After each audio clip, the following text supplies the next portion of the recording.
Hello, fellow gods in training. This is Mahadeva, the Thunder Wizard, and today we're going to talk about the Age of Odin that we are entering. We're not about to enter it, we have begun to enter it. I am seeing just random, huge transformations in just the general population of people who are taking responsibility in ways that people haven't before.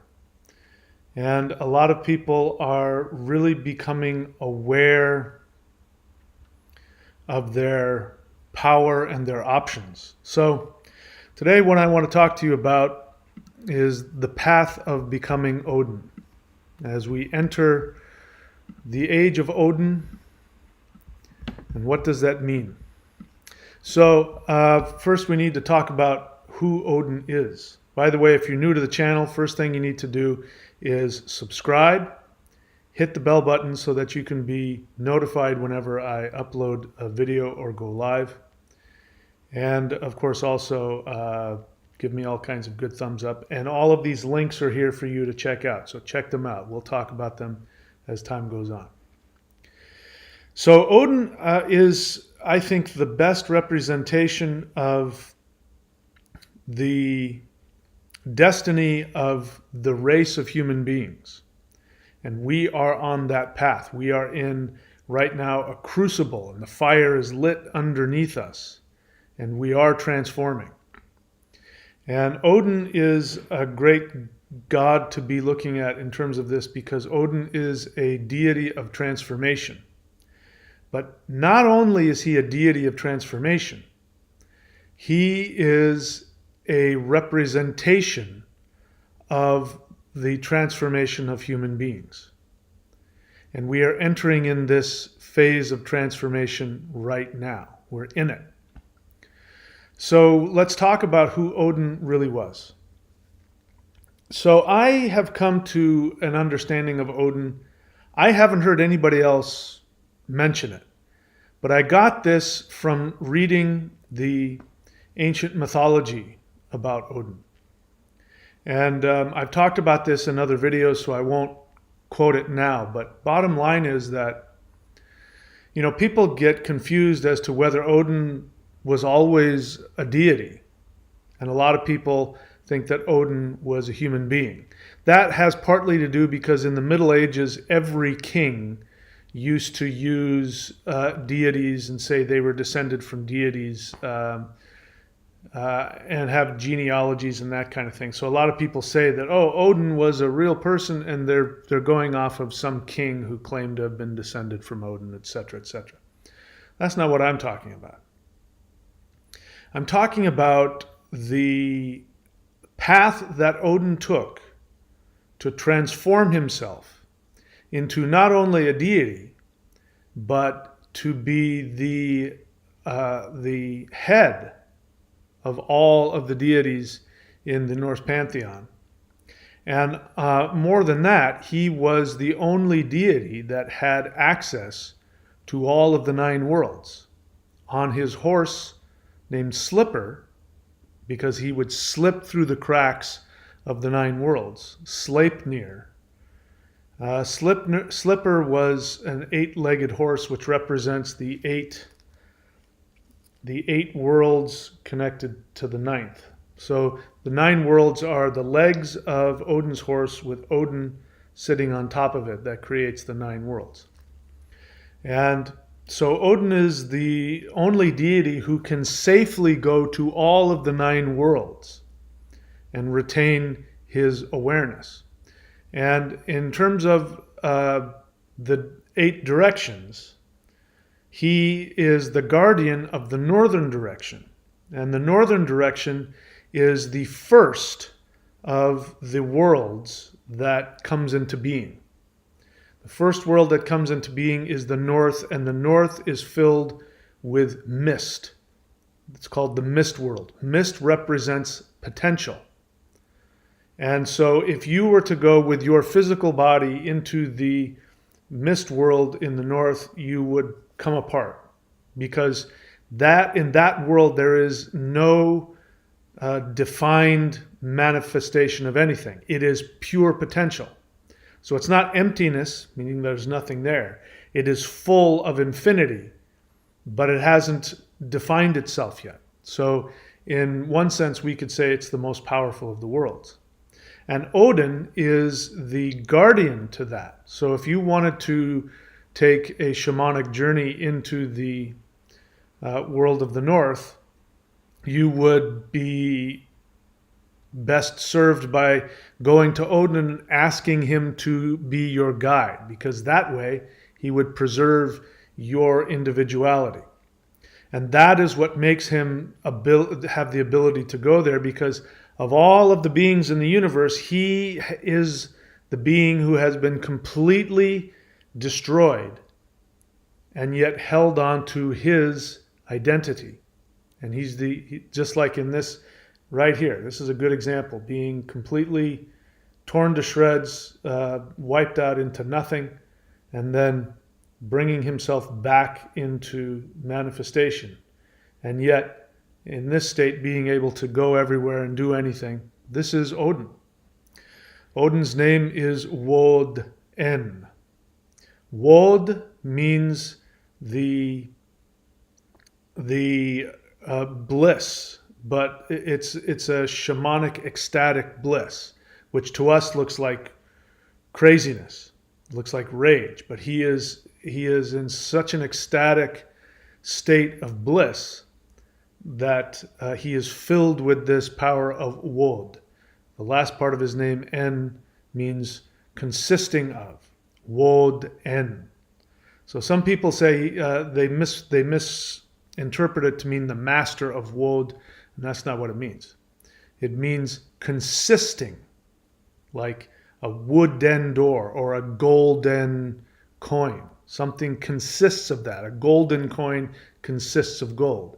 A wooden door is a door that consists of wood.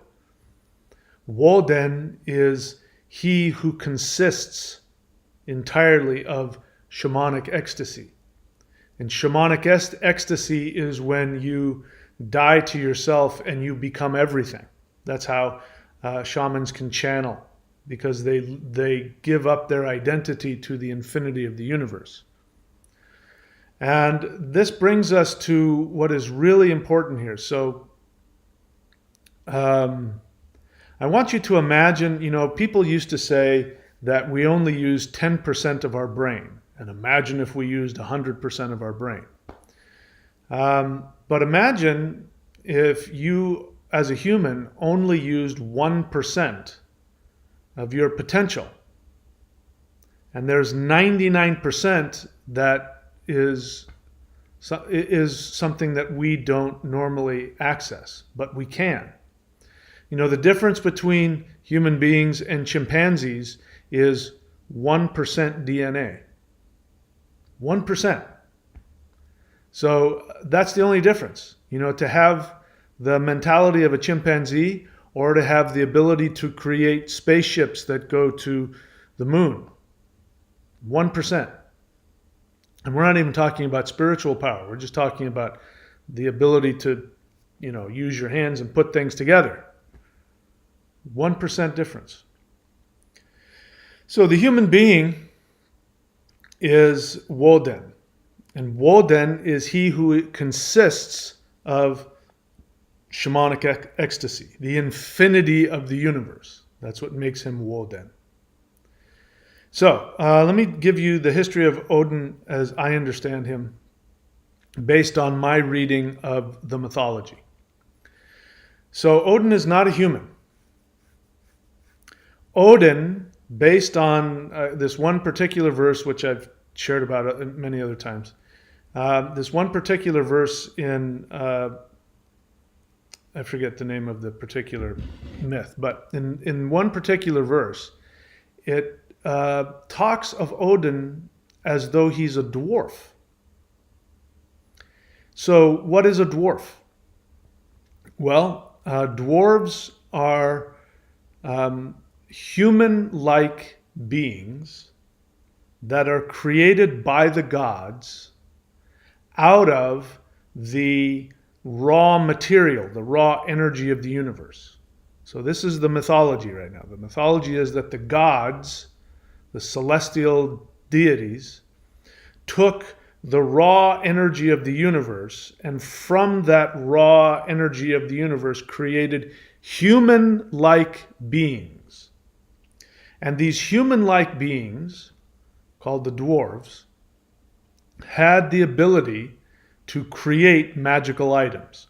So all of the magical items of the gods, Thor's hammer, the Brisingamen, whatever their magical tool was, is something that the dwarves fashioned. So they have this incredible power. In fact, the 4 cardinal directions, north, south, east, and west, are dwarves. So this is how powerful the dwarves are. So the dwarves have human-like characteristics. And that is also, in case you're not aware of it, but Fafnir, the dragon, who was the holder of the Eishjálmr, this symbol, which is a very magical symbol for human beings, is one of, arguably the most powerful symbol for human beings in Norse mythology. And so the dragon Fafnir stole this, and that's where he gained his power. And the dragon Fafnir was the brother to, I forget his name. Somebody will remind me. He was brother to Sigurd. So Sigurd was the one that had defeated the dragon Fafnir in order to bring this symbol back to human beings. But Fafnir and Sigurd were brothers. And when you looked at them, you couldn't tell the difference. So the whole idea that dwarves are these little beings with beards and Scottish accents and pointy hats, that is something that came out of the Christians when they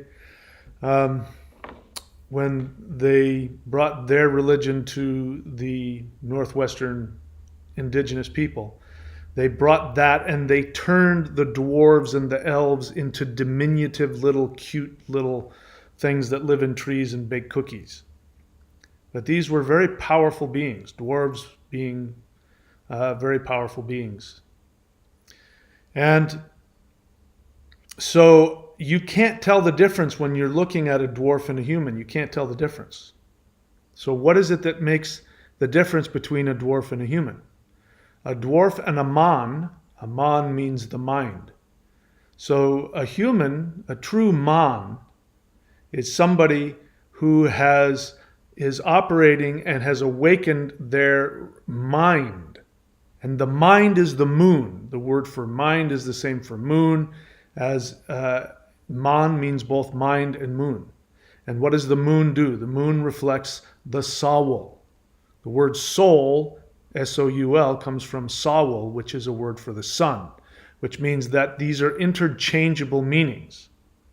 So the moon reflects the sun onto earth, and the human being is mind. That's what makes you a divine mind on earth, not this physical body.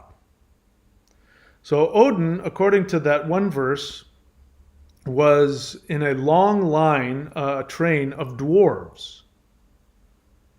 And then, how did Odin become king of the gods? He had to have transformed himself. And we know that he spent 9 nights hanging on the tree of life, wherein he sacrificed himself to himself. Himself, little s, to himself, big S. So you've heard the phrase, as above, so below, right? I tell you lots of times your external universe is an expression of your internal experience. So as without, so within, as above, so below. So what this means is that Odin sacrificed his own personal experience of himself to the infinite experience that was also him. And like Dr. Manhattan, he released all of his limitations to become Woden, he who consists of the infinity, the bliss of infinity, we could say. And we know from historical records that there was no such god as Woden in the original Indo-European religion, just as in Vedic religion, Shiva didn't exist until later. Before there was just, first they started out with Sky Father and Earth Mother, and then they worked, and then Indra became the king of the gods. Indra took the lightning from his father, the Sky Father, and he became the holder of the lightning, and then he conquered all of the worlds, and he was the main deity of the Vedic people 7,000 years ago when they moved into what is now northern India. So we know that the original religion, there was no Odin.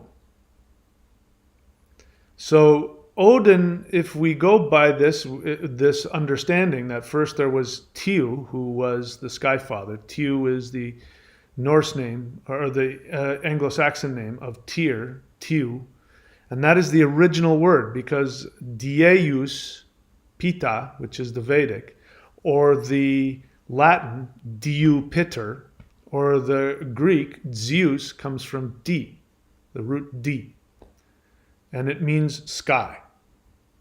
So Tyr was originally the Sky Father. He was originally the king of the gods, and something happened.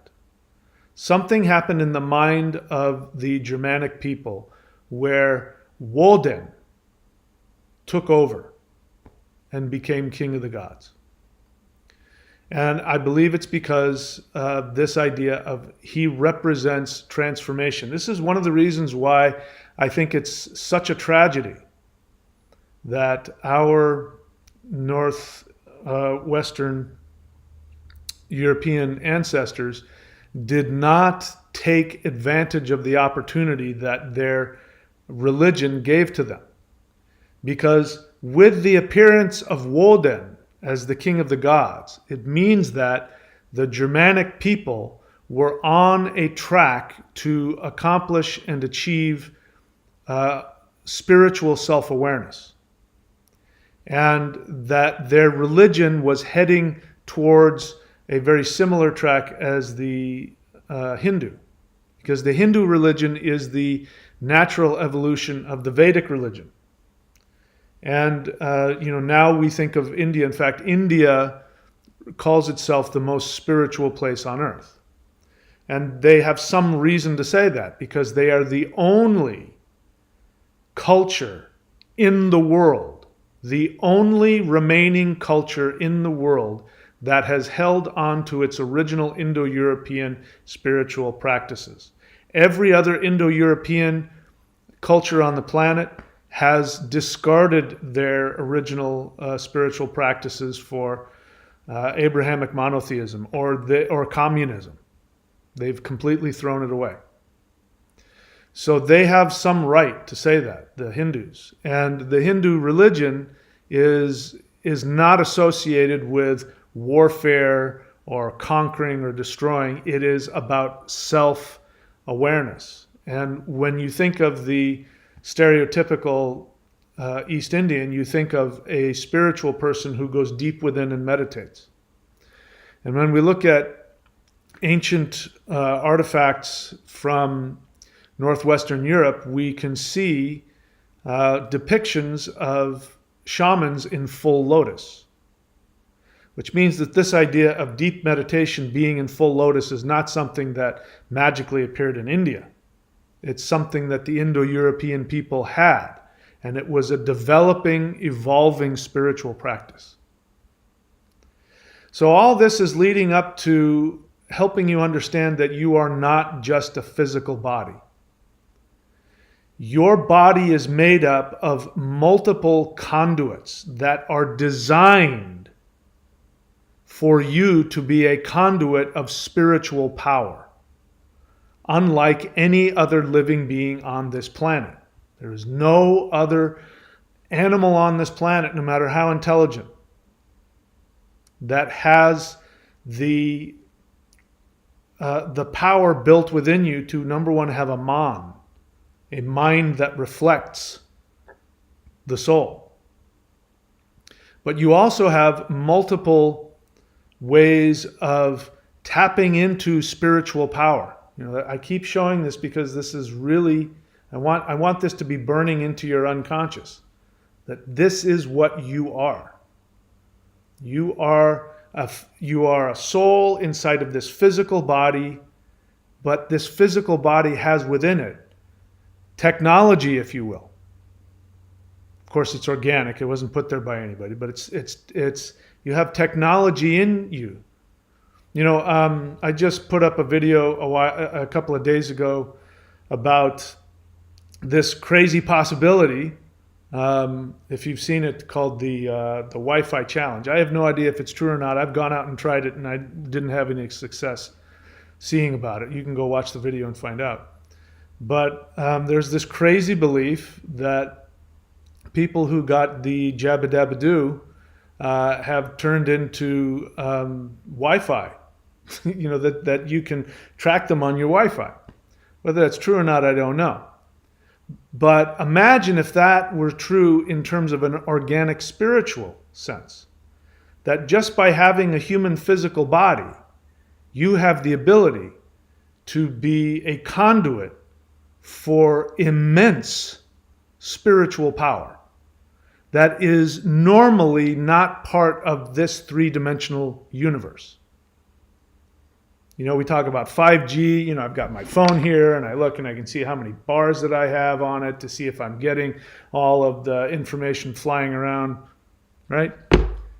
What if your human body was this antenna that had this ability to tap into incredible amounts of power that are not part of our three-dimensional reality, and you had the power to channel it into this realm? Obviously, you would have to go through a huge transformation for that to happen. So we have networks of energy pathways in our body that we are aware of, which are not necessarily something that we can measure with physical instruments. And we have at least 3 types of energies that we can either create or transmit. You have life force energy, chi or prana, breath energy. And we have meridians in our body. If you want to learn about that, I'm not a master in that, but you can talk to somebody who practices acupuncture, acupressure, or Chinese medicine, and they can tell you all the different meridians. And these things are real. I just got off the phone with somebody last night who was explaining their experience of opening up the heart-mind meridian, and the physical symptoms that they were going through exactly described something. And they even said, yeah, it came from this part of the body and went here. And I said, you know what that is, right? And I explained it to them. These are real energy pathways, but they have to be awakened. And that means you have to do some kind of technology, some kind of practice to make it happen. We like this idea of Dr. Manhattan because when we think ourselves into it, a lot of people think awareness is using your intellect to think about spiritual things, and eventually it'll just turn into this spiritual power and you'll explode with all this power, but that's not how it works. That can be one pathway, but that is a very, very long pathway. That would take thousands and thousands and thousands of lifetimes for that to happen. The easier thing to do is to simply tap into the meridian system of the body, which is what Tai Chi is, Qigong. You're tapping into doing movements and using your breath, and of course using your mind, to open up these chi energy meridians. The other one is Kundalini, which is the chakra system, and that is associated with the spinal column. And the nerves, because all of the nerves, fan out from where? Inside the spinal column. So the spinal column is the tree of life. So when we hear about Odin hanging on the tree of life for 9 days and 9 nights, and as a result of that, he had a transformative experience that changed him. And what it gave him was the ability to see the mysteries of human existence, which we call the runes. The word rune means mystery. And he says, I spent 9 days and 9 nights on the tree. Nobody gave me anything to drink. And then it says, then the runes appeared to him, and screaming, he took up the runes, which means that he was going through a death experience, that it was a traumatic experience for him. And he sacrificed himself to himself, and the end result was he was willing to die to his identity, to who he was. And it must have been a very painful experience. And as a result of that, he became the master of the mysteries of human existence. He's the master of the runes. And so that's Kundalini. And we have the chakra system, which is associated with the tree of life, which is the spinal column. And each one of these chakras represents different lokas or different worlds of consciousness, human consciousness. And each one of the chakras is associated with both things that keep us attached to this world and things that liberate us from this world. Right? We could go through all of those. I've talked about that. The root is about physical safety and stuff. The sexual center is the initial opening of the idea of separating and becoming your own person and connecting with others outside of your family unit. The third is about your power as an individual to conquer your reality. The fourth, the heart, is about merging with other people and creating a reality with them. The fifth, your throat, is about becoming your own independent person away from other people, which is why, all of the gurus that sit on the mountaintops, this is where they're coming from. People come to them and they flock and they want to hear from the guru that's sitting on the mountaintop, and he speaks the truth that goes beyond words, yet he's able to put into words that which goes beyond words. It's because he lives from here. And then once he gets back past that point, then he lives here, where he's in the beginning of the merging of the two, the light, the dark, the yin, the yang, and he's here deep in meditation, and he, quote, sees with his third eye into the realms. And then we have the crown chakra, where he completely dies to himself and becomes one with everything. And then the second half of that process is then his kundalini has to go back down. When his kundalini goes back down, then he has become a true man, a true mind on earth. So we have the chi meridians, which has to do with life force energy. And we have the kundalini, which has the 108 nadis. That's why these necklaces have 108 beads on them. That's why you chant mantras 108 times, because when you chant a mantra 108 times, it goes into all of the nadis, the kundalini meridians in the body, and then you've essentially chanted the mantra one time in your entire consciousness. And those are the two that everybody knows about. And of those, there are secret practices. Most people don't go deep into those practices. And if you do, you will have a life-changing experience, and it may take thousands of lifetimes to learn the secrets of the chi meridians. It may take hundreds or thousands of lifetimes to learn the secrets of the kundalini meridians in the body. And then we have the power that I'm bringing to you, which I have only come to realize. It has only been within the last couple of 2 or 3 years that I have, through reverse engineering, come to realize that we have a third energy. And this third energy is known by the Taoists called the Shin, or the heart mind. The protector of the bodyguard of the soul, the emperor's bodyguard. And it's taken, and the only reason I know that is because I learned this stuff from doing the practice. So the point of this video today is that if you want to become like Odin, the fastest way to do that is to do the physical exercises, because your body has within it these meridians, these pathways for this extra physical energy, these supernatural energies that come from within our 3 dimensions and from other places that aren't part of our 3 dimensions. And if you do not make use of your body and do the exercises and bring your mind and your spirit and your energy along with those exercises, then it's likely it'll take you hundreds, if not thousands of lifetimes for these things to open up on their own. And the only reason I know that is because I was trained in this art here.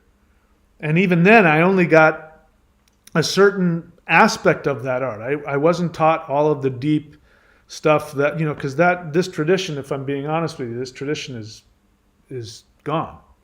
It's now, it's part of fables and history. And I was one of, I don't know how many people who were privileged enough to get some of that which was left. And as I've told you, again, there's a difference between a right-hand path and a left-hand path. And the whole time I was training in this, I thought I was just training in some obscure Taoist, mystical, energetic, meditative martial arts sect. And I couldn't understand why what I was doing was so different from your very powerful basic Taoist art. Why it was more powerful. Why literally Taoist masters were afraid of me. I was this 28-year-old kid, and I was practicing this thing, and they were afraid of me. They wouldn't let me in their studio. They were so afraid of me. And when I would talk with Tai Chi masters and Qigong masters, and we would compare notes about how the energy worked, there was a real difference. And when I either taught them some of the practices or put my energy into them, they would all say the same thing. They would all say, I've never felt anything like this. In fact, I just got something like this I don't know if it was the Patreon or somewhere else, but somebody sent me another message, the same thing. They've been doing Qigong for however long, and they've done this, and they've never felt anything like this before. And I started to realize that my teachers were right, because they kept telling me, this stuff we're doing is different. I go, yeah, but that guy down the street at the Taoist Institute of North Hollywood, I mean, he's an abbot. He trained with one of the masters, and they go, I know, but what we're doing is different. It's related, but it's different. And I didn't believe them until I started doing some research. And I kept on hearing people say we go from Jing to Qi to Shen, which is the sexual energy to the life force energy to the soul. And my teachers used different language. They'd say we go from Qi to Shi to Yi. We go from life force energy to the heart mind to intent, the third eye. And I thought it was the same thing. It was just 2 different ways of saying the same thing. And I know now that that's not the case. And we have this lightning energy of the heart mind, but Qi, anybody can tap into Qi. All they have to do is breathe. There, you've just tapped into some Qi, some prana, pranayama, breathwork. Kundalini. Kundalini can be done through a lot of yogic techniques, but Kundalini will also rise in and of itself. We have people who have spontaneous Kundalini experiences. We have people who suffer from Kundalini psychosis. We have people who say that my Kundalini awakened without my permission, and it's a really horrible experience. And that the only reason it's a horrible experience is because they're not willingly a part of the process. And so their human mind and their spiritual mind are at war with each other. And that comes out with them having all these crazy things happening. Oh my God, my Kundalini awakened. But that's something that all humans have access to. Just living your life, you will open up your Kundalini. You will go through the 7 stages of awareness just by living your human life. But the lightning center of the heart is not something that happens naturally. You must do something to awaken it. And the good news is, you see me doing it here, some very simple practices will open it. And I'm sharing this because it is so important that you do the work. Not to be a good person, but I mean, you don't have to do it. I won't lose any sleep if you decide not to do it. But we're entering in this age of transformation where it is going to be challenging for a lot of people who are holding on to the old ways of doing things. And when you open all 3 of these energy pathways, you have access to the power of Mother Nature. You have access to the consciousness of this planet, Mother Earth.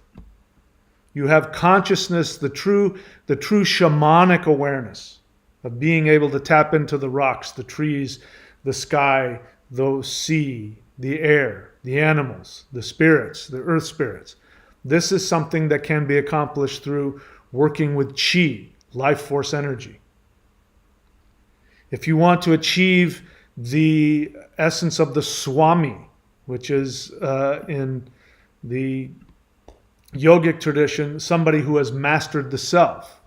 Swami means master of the self, self-aware. That is a path that can be achieved through Kundalini, through mantra, through yoga, through Kundalini yoga. This is really what what we've had so far. We've had masters that have come to that awareness by mastering, opening all the chi meridians and opening all the Kundalini, the 108 nadis of the Kundalini, and opening up the chakras of the spinal column. Now we have a third one. And this is the realm of the ascended masters.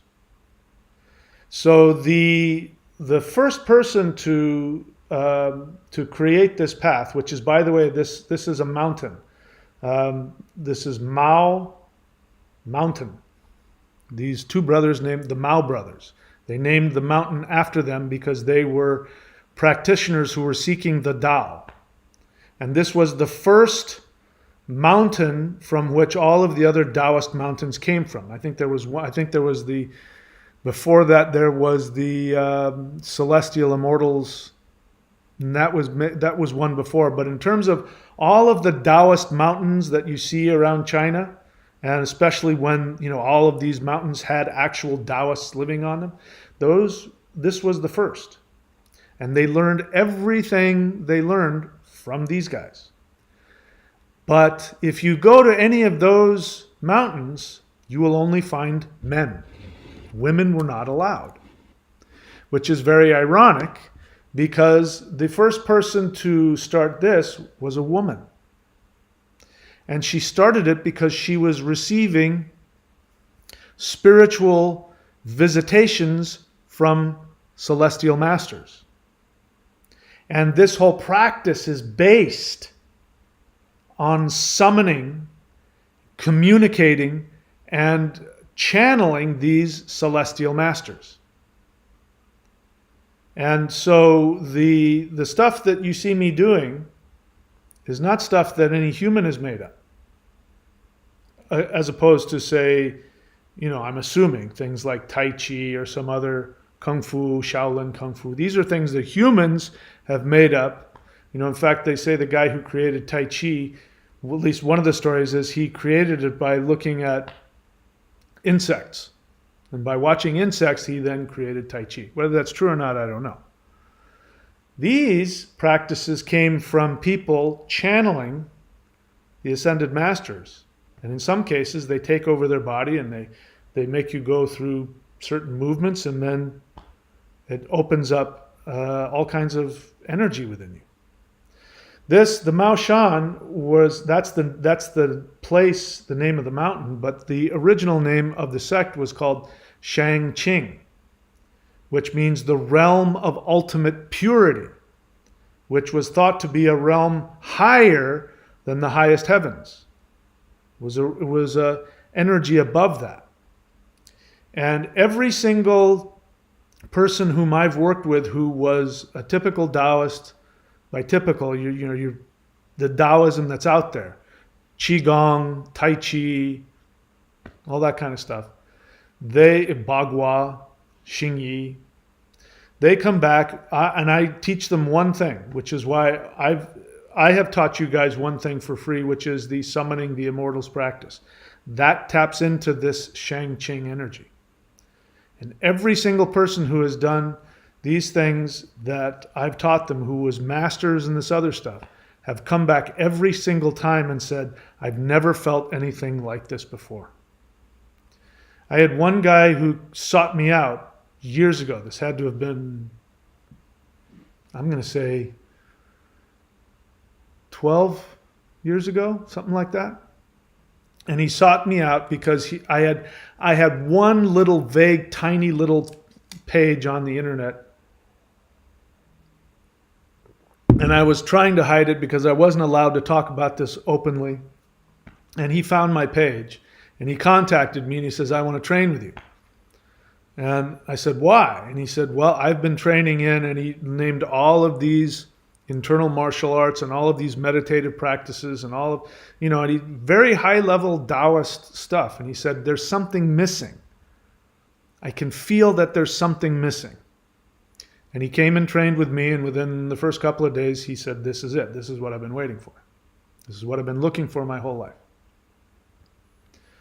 And so this path, this is really the true warrior path of the heart that allows you to tap into that highest of energies and to channel, not just communicate, but to channel the powers of the ascended masters. And I experienced this in the same way that I imagine what happened with Odin. And so in order to experience that, we are going to have to, not only those of us who practice any kind of spiritual path, but humans in general, if we're going to make it past this very crazy dystopian science fiction world that we're living in,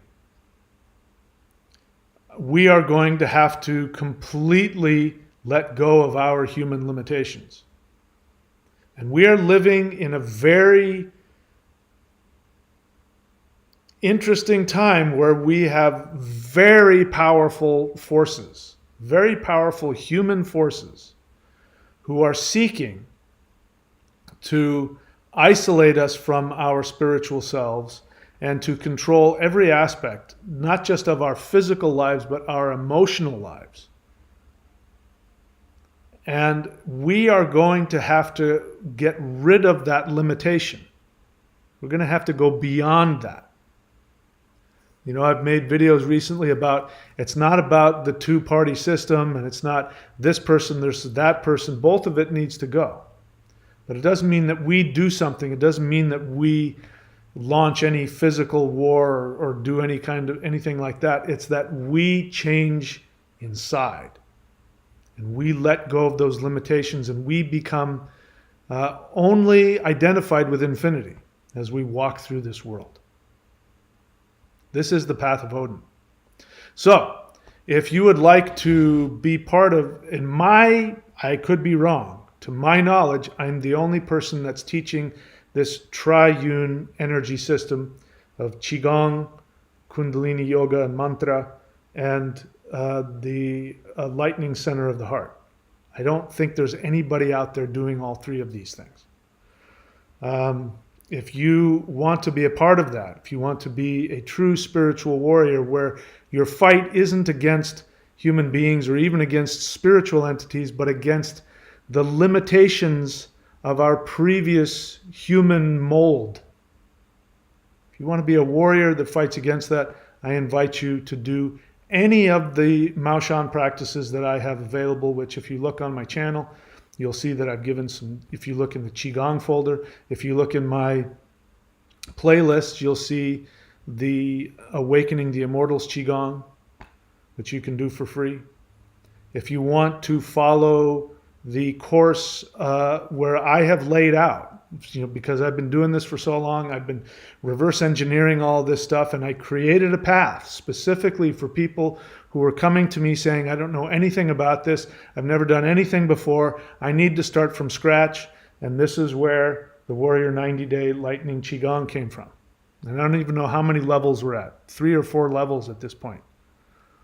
And you can subscribe and start doing that. If you want the elite version of this, you can go here. But whatever it is that you do, this is a physical practice because you have physical meridians. Your body has within it these different antennas that are designed to tap into and to transmit the energy. It's not all about thinking. It's not even just about meditating.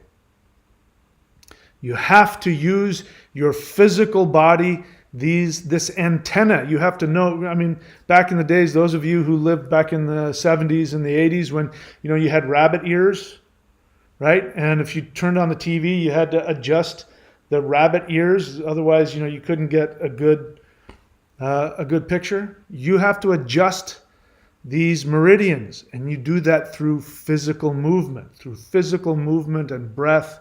And I don't understand it. I don't know why it works, but I know that it does.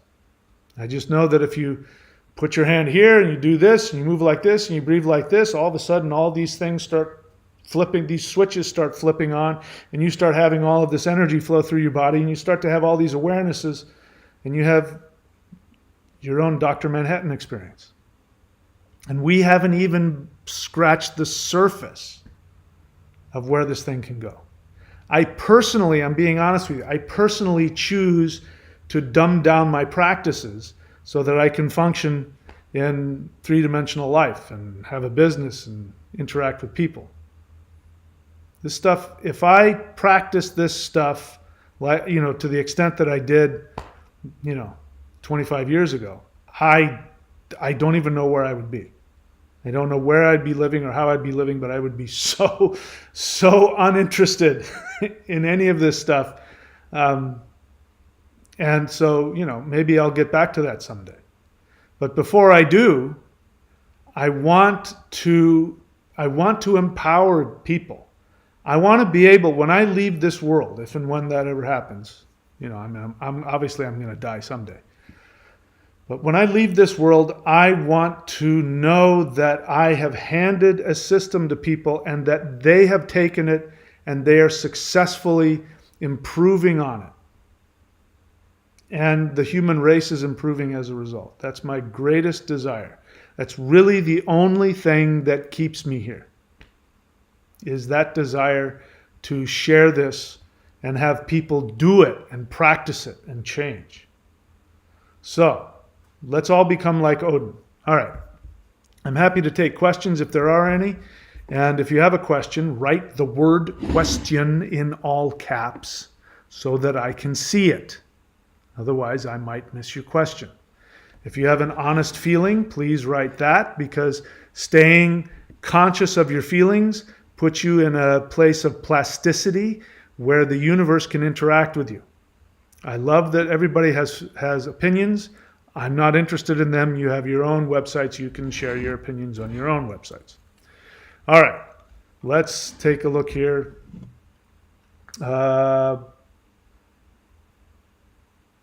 Branches says, question. Is Dr. Manhattan considered an ascending master? I'm not going to answer that because, to be honest, I can't even tell if that's, a serious question. Vincent.thunderwizard.com. Hello, Mahadeva. Gebo the Shaman on YouTube. So if you go to Vincent.thunderwizard.com, you will see all of the tremendous services that Vincent offers. He, as he says, his name is Gebo the Shaman, and he is one of my my astrology certificate holders, and he's very adept in other stuff. Go check him out, and you can see for yourself. If you want me to do what I just did for Gebo, which is to advertise you on my live stream, you can go to thunderwizard.com, and if you pass a very simple test, I will give you a site on my Thunder Wizard website, and I will promote you whenever you come onto the live stream and say hello. All right, so JD, get ready. Welcome to the channel. You're new to the channel, right? See above you, Branches wrote the word question in all caps. So you see how easy it is for me to see that, and I can't tell what you're writing. It's just this big, giant blob of letters. I scroll through things that aren't questions. So I'm just going to give you the benefit of the doubt. Looks like you're trying to ask a question, so I'll go ahead and look at it.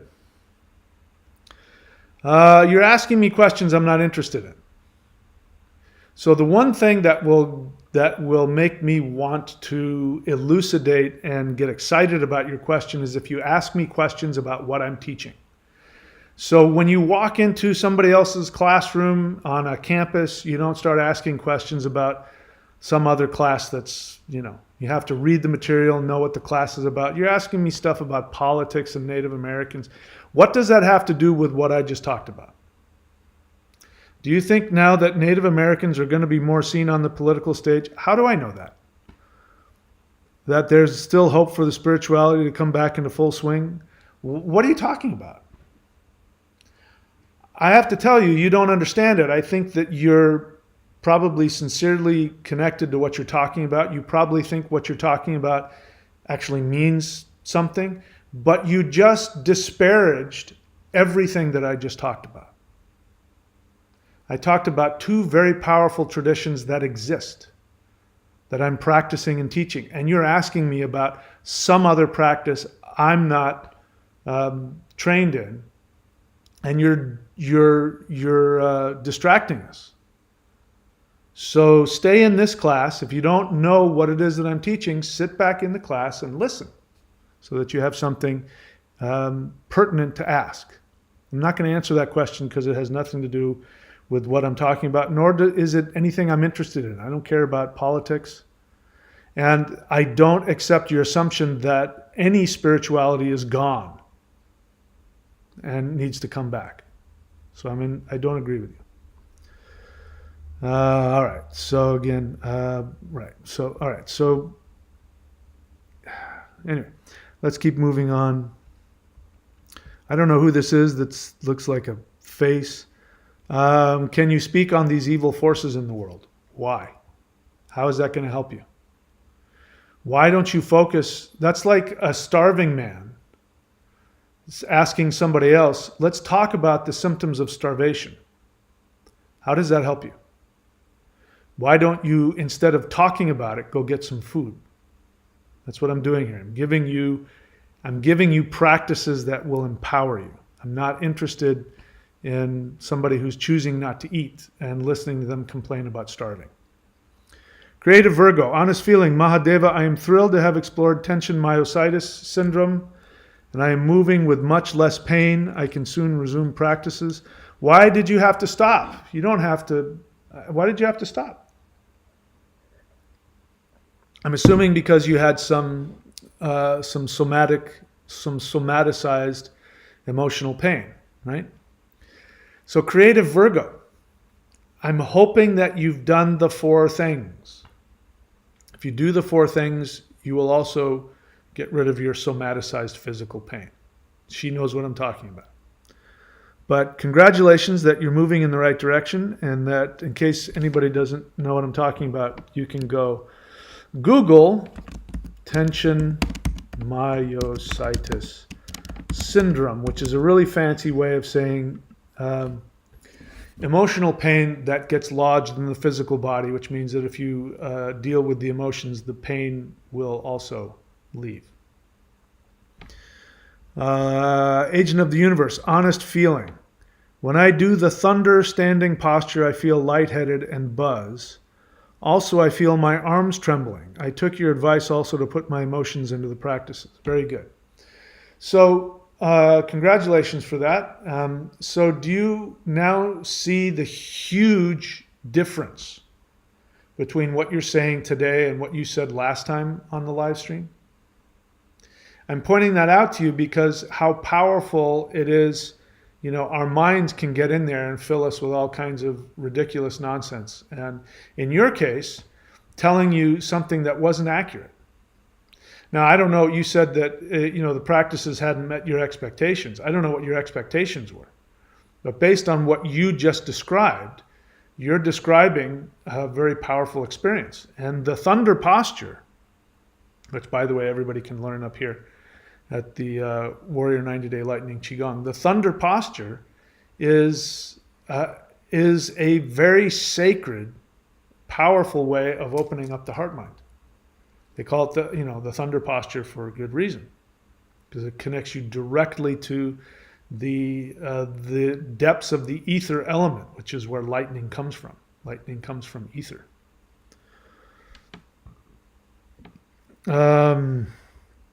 Agent of the universe, my shoulders feel heavy though, and it makes me feel like I'm falling. I want to do more, but it's hard. Yeah. So when you're doing that practice and your shoulders right here, your delts, start to feel really weak, it's got nothing to do with the physical posture. It has everything to do with the meridians are opening. The body starts to shake and you start to sweat. Not because it's physically difficult, because think about it, it's not. It's an incredibly simple posture. It's because you're opening up the meridians, and the meridians are releasing heat, they're releasing energy, they're opening up other energy pathways, and you're also channeling energy from the earth and from heaven into your body and through the meridians, and that's pretty intense. And so the body wanting to let go is really coming from an emotional place.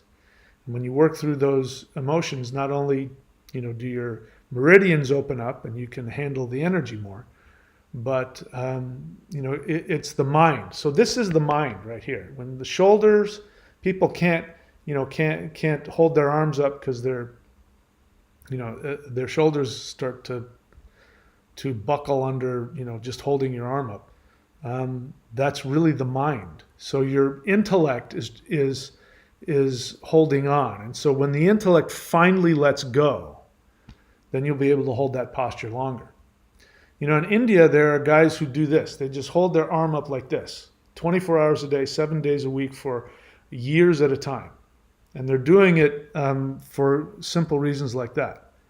And, they're skinny. They've got no muscle tone on them. They're just these ascetics that live in the wilderness, and they just have their hand up like this all the time, 24 hours a day, 7 days a week. But you give that to the average person, they're not going to be able to hold their arm up. It'll be too much for them. It's got nothing to do with the actual holding up the arm. It has to do with the meridians and letting go of your mind. Not your mind, your intellect. What else? Nothing else? I don't see anything else. How many people we got in here? We got 32 people watching. So I am interested in any questions you have. Of course, you're going to be better served by asking me questions about what we're talking about, not about nonsensical stuff that has nothing to do with my channel. But if you don't ask questions, then I have to either entertain you or sell you stuff. So if you go here to courses.thunderwizard.com, you will see all of my books, or you'll see access to all of my books, access to all of my courses. And especially right now, what I think will be very helpful is if people start looking into my Exiting the Matrix video courses. Exiting the Matrix, we are really now seeing the Matrix has actually become a physical biomatrix, so much so that there seems to be evidence that people who get the jabba dabba do can be tracked by anybody's anybody's Bluetooth on their phone. Again, I haven't confirmed that, but that would be very interesting if that were the case. Also, let's see, what else could I talk about here? It fell out of my head. If you go to thunderwizard.com, you will see multiple subscription levels. So the entry level subscription is the Mastery of Shamanism.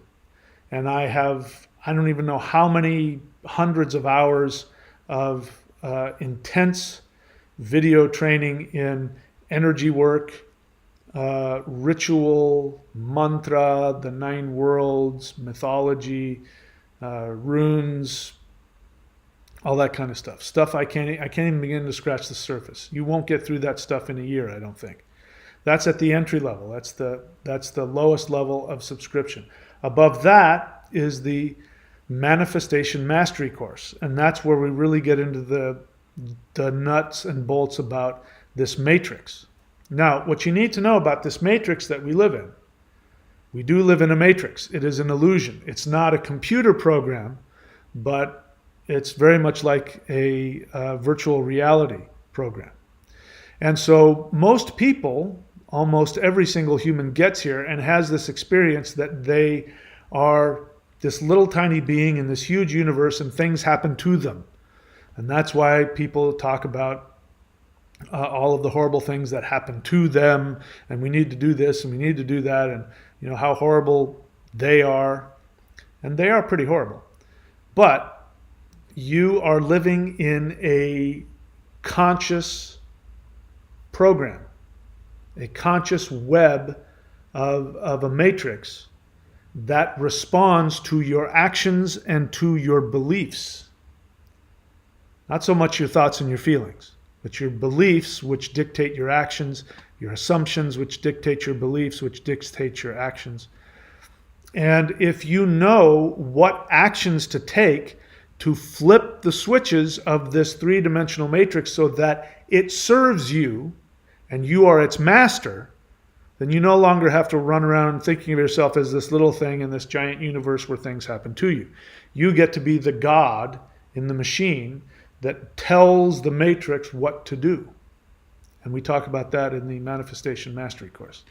And then above that, we have the Warrior 90-Day Lightning Qigong. Now, each one of those levels, if you go Manifestation Mastery course, you have access to that and the Mastery of Shamanism. If you subscribe at the Warrior 90-Day, you have access to that as well as the Manifestation Mastery course, as well as the Mastery of Shamanism. And if you go one step above that, then you become a first level apprentice where you get to work with me at least once a month, depending on how much, which level you want to subscribe at.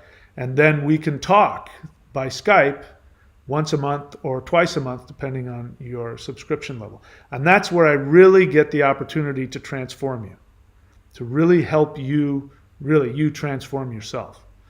And we look at your Vedic astrological chart, and I'll work with you in whatever way you want. All right. So I did a bunch of business waiting for you guys to ask questions, and I don't see any. Creative Virgo gives me an answer because I had asked her. I said, because she said, I have explored tension myositis syndrome and I am moving with much less pain and can soon resume practices. And I thought, why did you stop? She says, I halted as I could not do cobra and other postures. Well, okay. So were there postures that you could do?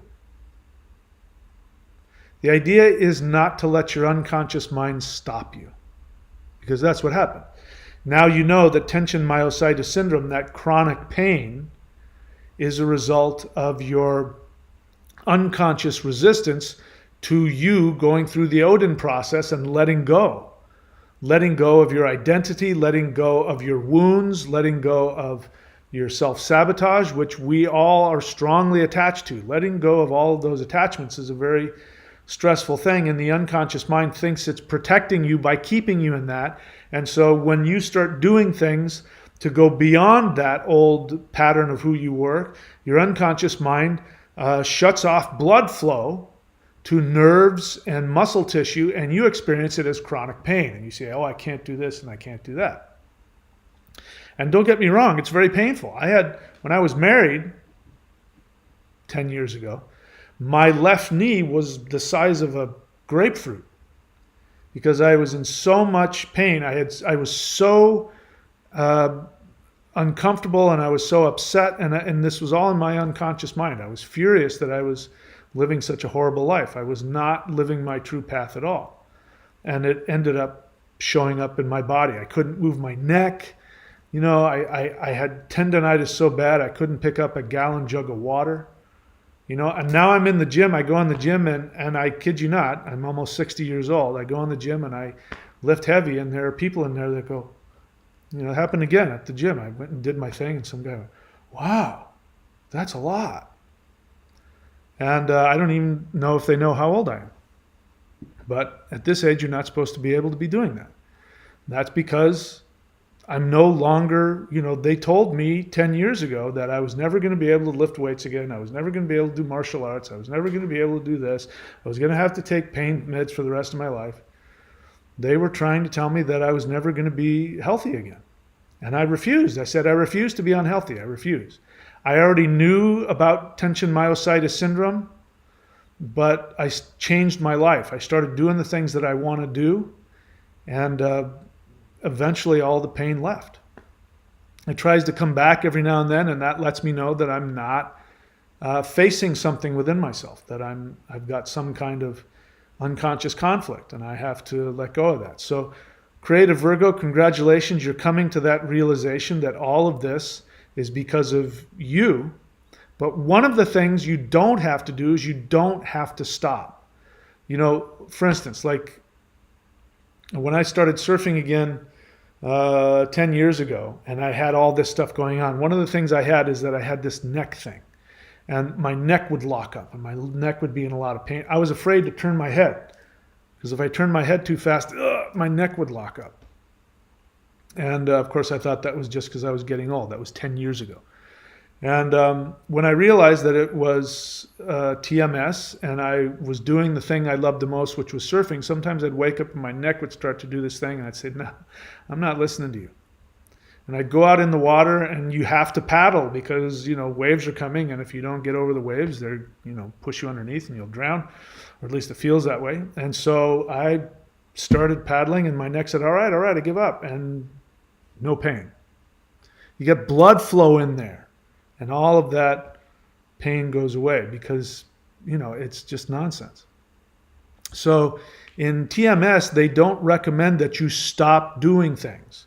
Your doctor's going to say, here, take this pain med, go put some ice on it, and just sit at home and don't move, which only makes it worse. As one of my yoga teacher friend says, he says, motion is lotion. And it's very true, because moving will release the emotional things in there as well. But also what happens is, if you don't let the chronic pain stop you, your brain will finally go, oh, okay, so that's not going to work. So it'll stop doing that. It'll stop shutting off blood flow to the nerves and the tissues. Now, bear in mind, I'm not talking about real injuries, like you got in a car accident and broke your back. That's a whole different thing. We're talking about you were fine one day, and the next day you wake up and, oh, I can't move, and oh.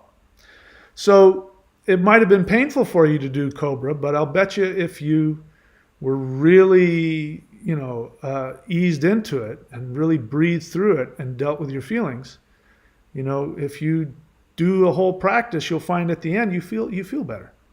Anyway, so you say,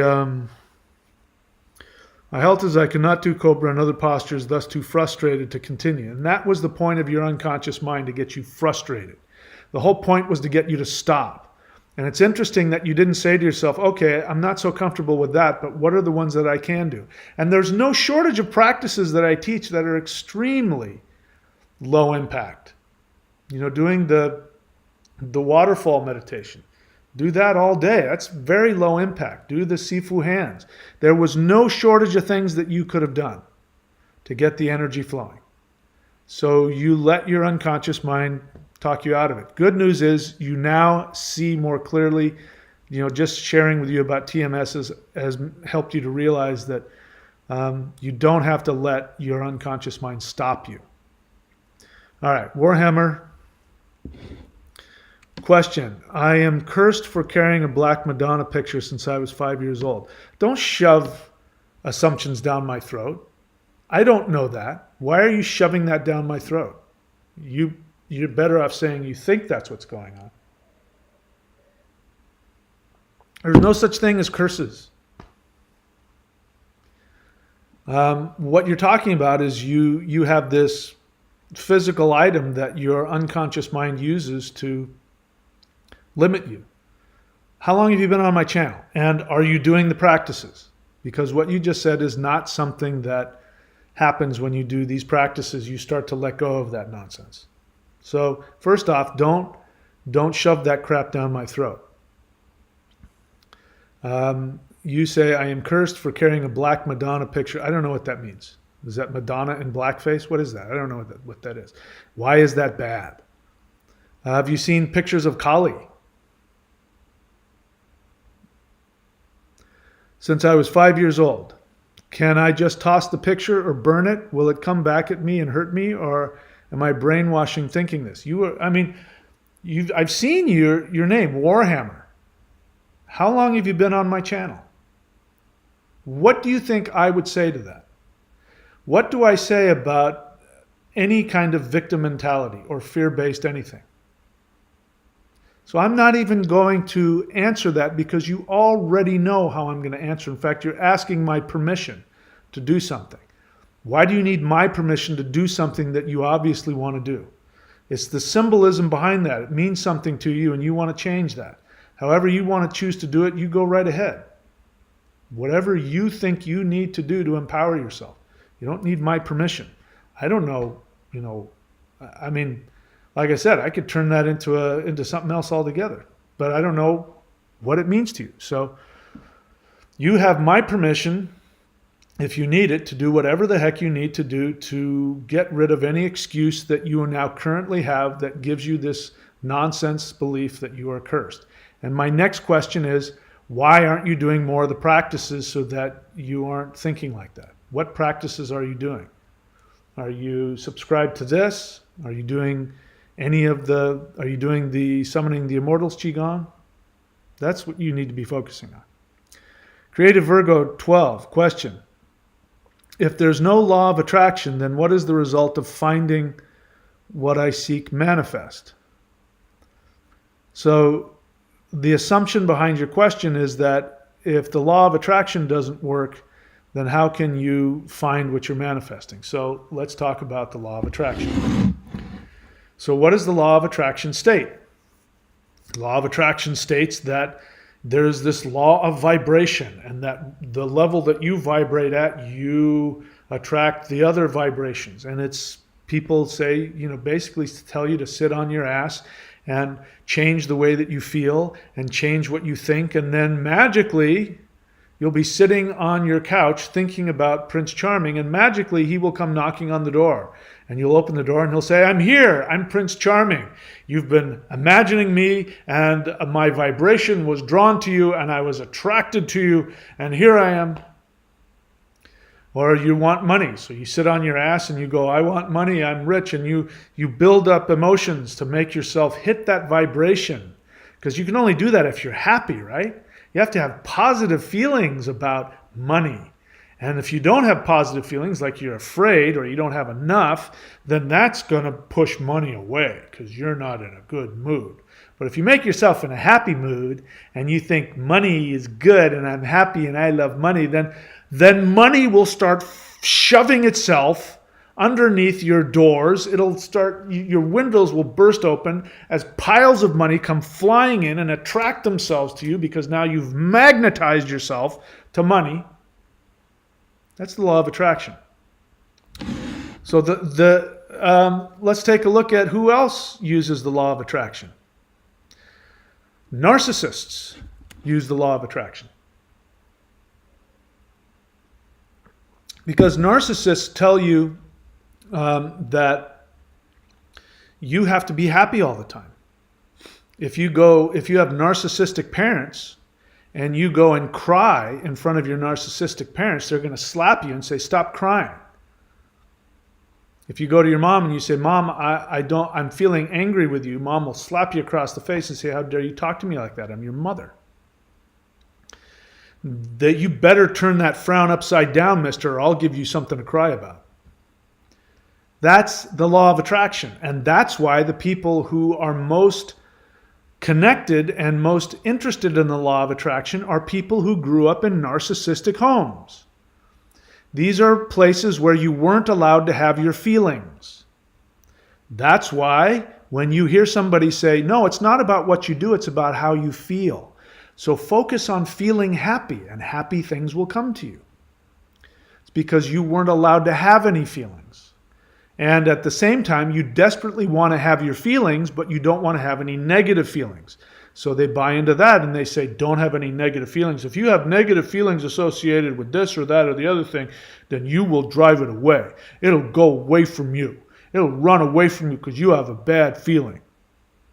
And so you end up not loving yourself for who you are. You end up not accepting yourself wherever you are.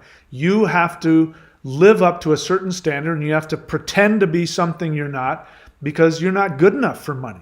That's the bottom line. When somebody says, if you have fear about money or you don't feel good about money, then you're driving it away. That's somebody saying you're not good enough to be loved because money means love. If you're not good enough to be loved, that's like going to mommy and crying and mommy says, stop crying, stop it. It's really narcissistic. So you say, if there's no law of attraction, I didn't say there's no law of attraction. I said the law of attraction doesn't work. And it doesn't work because it comes from an assumption that you're not good enough in and of yourself.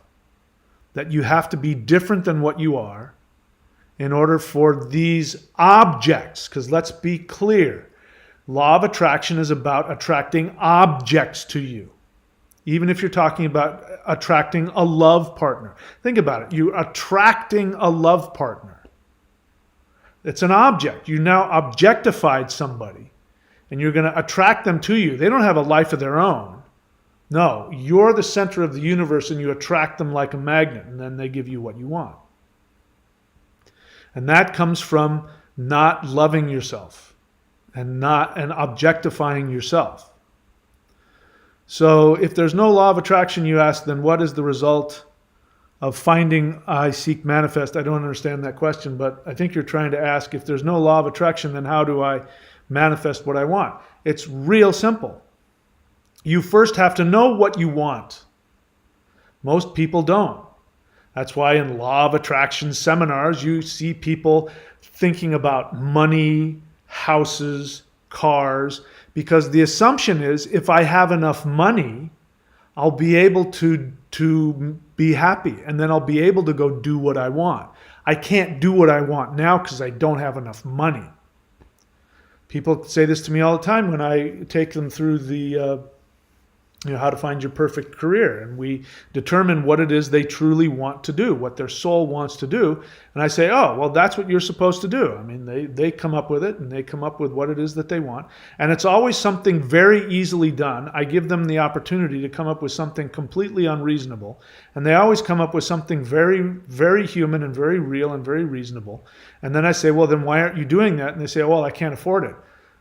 What do you mean you can't afford it? Well, I would need spare time to do it and nobody wants that, and so I'm gonna have to work this crappy job, and then if I have enough money then I can go do it.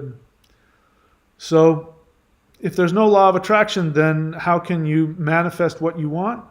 You have to first know what you want. Then when you know what you want, you've heard me say this before, Creative Virgo, I'm just repeating myself, and for anybody who wants to know how to do this, you go watch the video on this channel or get the book, my book, The Shamanic Secret Commandment to a Perfect Life. Well, that's not what it is. Command. What's going on here? Command. Sorry. I'm having spelling problems here. Go on to Amazon and get that book, or find it on my YouTube channel because I read it to you. It's, Creative Virgo. Have you read that? Then you know that your soul knows exactly what it wants. And you have to just simply learn to accept what your soul wants. If you don't know what your soul wants, it means that you're in conflict. And the conflict is between getting other people's love and approval, whether that's mom or dad, society, God, religion, or making your soul happy. And when you make your soul happy, you are afraid you're going to, piss people off, piss God off, or people won't love you. And so you're in conflict. And that's when people don't know what they want. But once you know what you want, then that means that the universe has to give it to you, because you're an infinite soul. You are God. So when you know what you want, you go and get it. You don't have the money, you do whatever the hell it takes to get the money. You do whatever the hell it takes. You do whatever the hell it takes. And the universe will respond. You know this already. So asking me if there is no law of attraction, then how can we manifest what we want? Now you know. You're wanting the law of attraction. It means that you're not wanting to honor your soul, and you're wanting to just simply magically have the right feeling, and then that will make everything happen. And that's immature, childish fantasies of little kids who live in narcissistic homes. And you're a grown woman. So you can go get what you want, and when you do, the matrix will respond by giving it to you. And you cannot feel good about it. You can be afraid. You can have bad feelings and emotions about money and about love and about all the things that you want. And you can have all those negative feelings, and that won't have anything to do with whether or not you get it. The only thing that matters is if you take action towards it, because the universe responds to your actions, not your feelings. What else? Warhammer says, I'm no longer a Christian, by the way, since 2 months ago. You've been on my channel for this long, and you've only gotten rid of Christianity 2 months ago? How were you watching my channel and watching videos like, Odin says Jesus was a coward? How were you watching those videos and still being a Christian? It's an honest question. I'm amazed. Why were you even here? I'm happy for you that you've gotten rid of your Christian stuff. So, yeah, go ahead and do whatever you want to do to get rid of all that nonsense. I'm going through cleansing. I don't know about cleansing, but you definitely need to go through some cult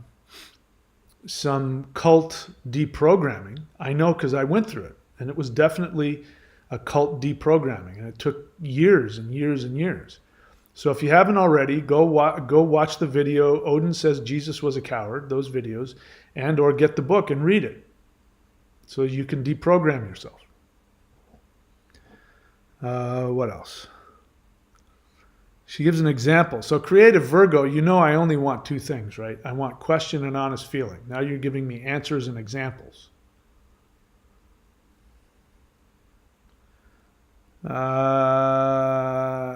Okay, what you're talking about is incredibly superficial, and if that's the level that you're at, that a free bag at the store means that you've attracted something.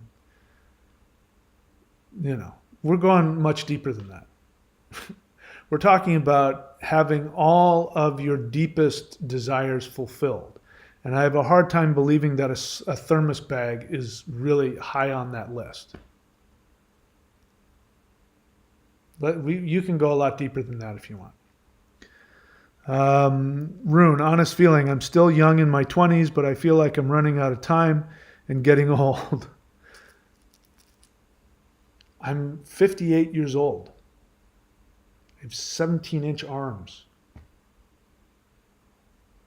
Do you have any idea what I could accomplish with what I know now And if I had my 20-something-year-old body, you have any idea what I could accomplish with that?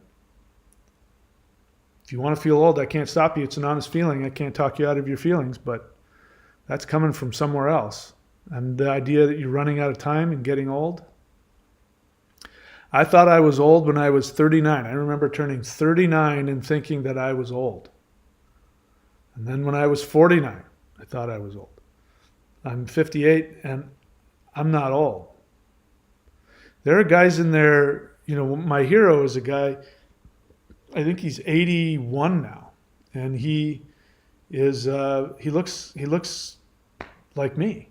And he's, I forget his name, but he's CrossFit trainer. Like he competed. I think in his 70s he competed in worldwide CrossFit competitions. I'm sorry you feel that way, but in terms of your chronological age, you are not old.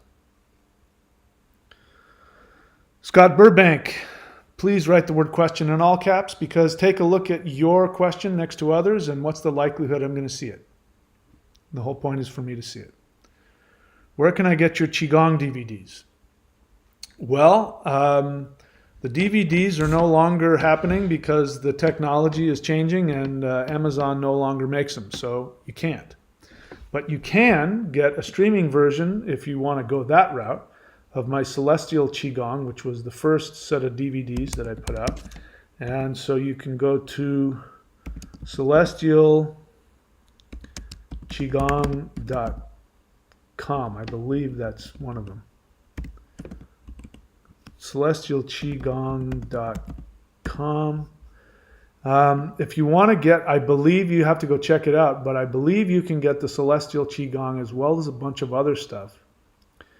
If you go to lockdown.thunderwizard.com, like you can get Celestial Qigong for free, and I think the Exit the Matrix stuff for free, along with some other things, so you can go check out those too. But the whole idea of the Warrior 90-Day Challenge is that you don't have to buy a DVD, that you can get now an upgraded version of the Qigong process. You still go on there, and when you subscribe, you'll have access to members-only videos, and you can scroll down and click play and just watch those videos. And that's the next level of my videos. So that was the whole point.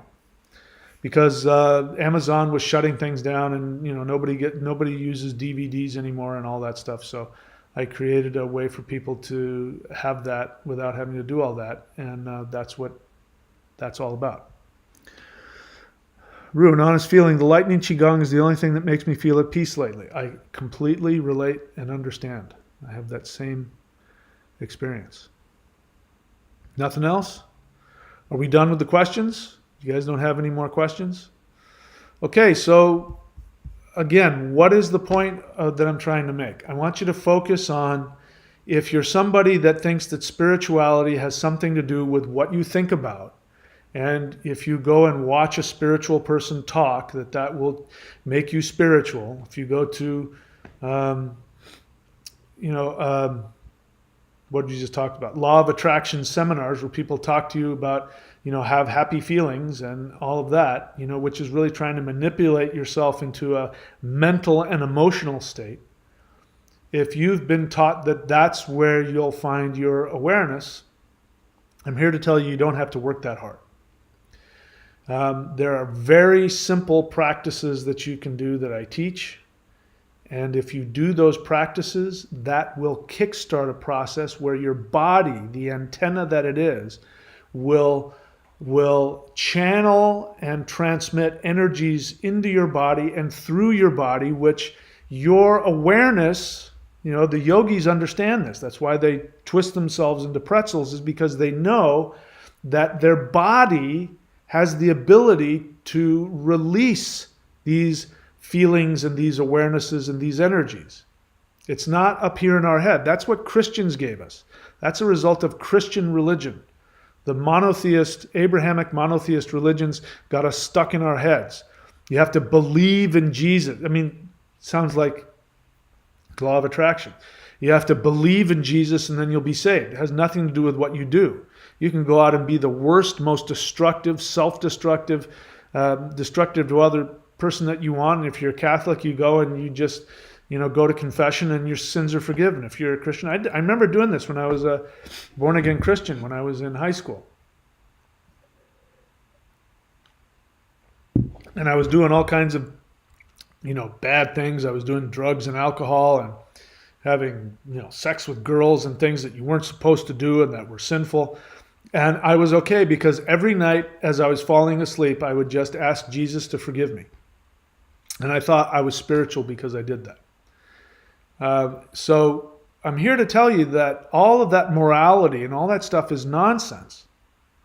You have this incredible antenna to the universe that will tap you directly into the highest heavens if you do the Mao Shan stuff.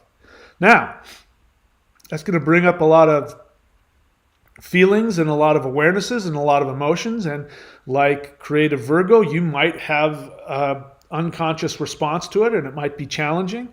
And so it's going to take discipline, not morality, but discipline. It's going to take discipline to do the practices, and then morality will come of itself and awareness will follow. More than that, you'll have the ability, like Dr. Manhattan, to change your vibration into the next level of awareness. But you won't know what that is until you actually do the practice. So I offer it to you both free stuff and otherwise at whatever level you want. Please take advantage of it. Nothing else? No questions? All right, then I guess we're done for tonight. If you have a question for me personally, you can leave it on any of the YouTube video comments sections. Don't email me. Leave it on the YouTube comment sections. If you have a question for my higher self, my ascended master self, who also goes by the name of Mahadeva, you can leave a question for him. Mahadeva, the ascended master, leave a question for him, and I will channel a response if I like your question on a video. If you have a question for Ophiuchus the Thunder Lizard, who is a Naga master who is an overlord to the reptilian elite, and you want to know questions about the reptilian agenda, you can leave a question for him in videos as well. And if I like your question, I will let you know what he has to say about that, or I might channel him for you. That's it, guys. That's all I have. And you also, all you have. There's no other questions. Thank you so much. I wish you all the best. Have a great night wherever you are, and I will see you all very soon.